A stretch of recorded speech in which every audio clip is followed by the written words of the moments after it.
Hello, I'm Brian Tracy, and today I want to talk to you about how to improve the way you listen. Communication is a skill that you can learn. If you're willing to work at it, you can rapidly improve the quality of every part of your life. The most important factor in communicating more effectively is actually the opposite of talking. It's improving your listening skills. You must learn to start asking questions and listen attentively without interruptions. As a rule, you pay attention to people you most value. When you pay close attention to another person when they are talking, you signal to that person that you very much value them and the content of their comments. This is very flattering to another person, and it causes them to respond warmly to your attentiveness. The major reason that most people have poor listening skills is that they're busy preparing a reply while the other person is still speaking. In fact, they're not even listening closely to what the other person is saying. They are thinking of other things and formulating their comments to be ready as soon as the other person takes a breath.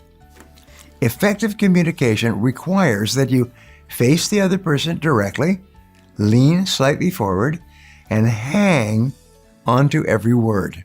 Listen as though there were nothing else in the world more fascinating to you than what the other person is saying. In romantic relationships, by the way, this is incredibly effective. The very best conversationalists seem to have identified the knack of making the person that they're listening to feel as if he or she were the only person in the world. Good conversationalists can do this in the middle of a crowded room.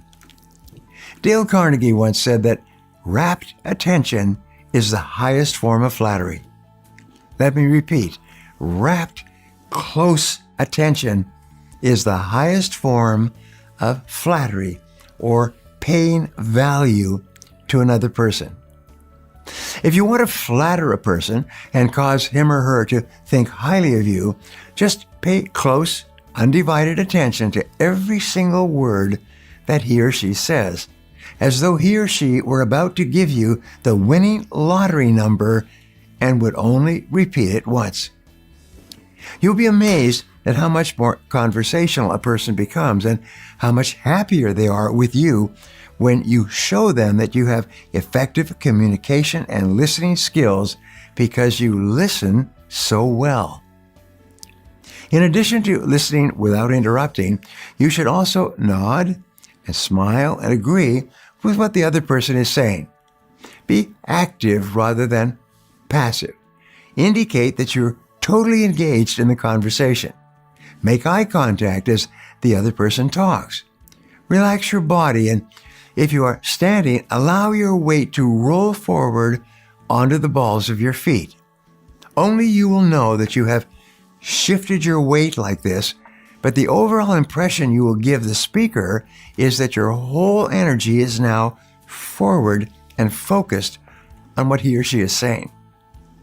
How do you get this opportunity to listen so well? Simple. Start asking questions that are good and pointed, and keep asking questions one after the other. When communicating, there are 3 powerful questions you can use to control any conversation, to open up the other person, and to get the other person talking extensively about himself or herself. The first question when you meet a new person is, what sort of work do you do? By asking questions that are easy and general and that do not demand information on the person's current job or position, it gives the individual the choice of answering you briefly or in depth. Remember, people are fascinated by their own work that takes up so many hours of their lives, and when you ask the question, they love to tell you about something that is central to their existence. Your second question, to follow the first, is, how did you get into that line of work anyway? Start asking questions as though you are absolutely fascinated by the choices that he or she made to get into that particular field.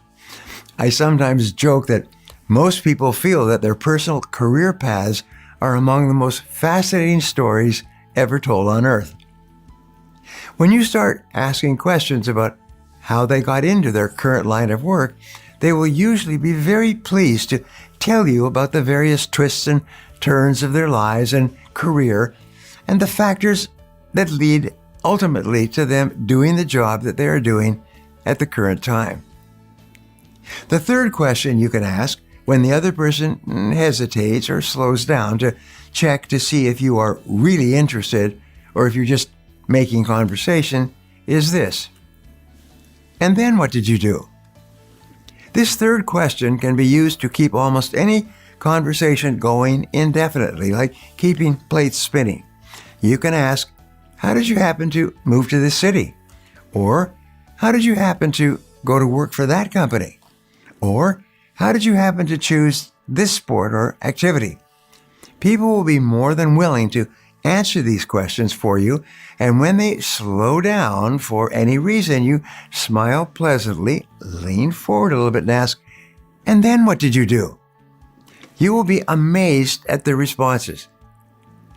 Try these tips to make any person you're talking to feel more important and improve your communication and listening skills at the same time. One key point is that when you ask a question, the only way that the other person knows that you care about the answer is if you pause and you leave a silence so the other person can fill the silence with their answer.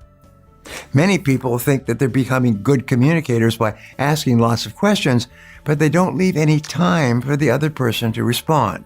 When you leave time for the other person to respond, lean forward and watch the person's mouth while they speak, they will know and feel that you really care about the answer to the question.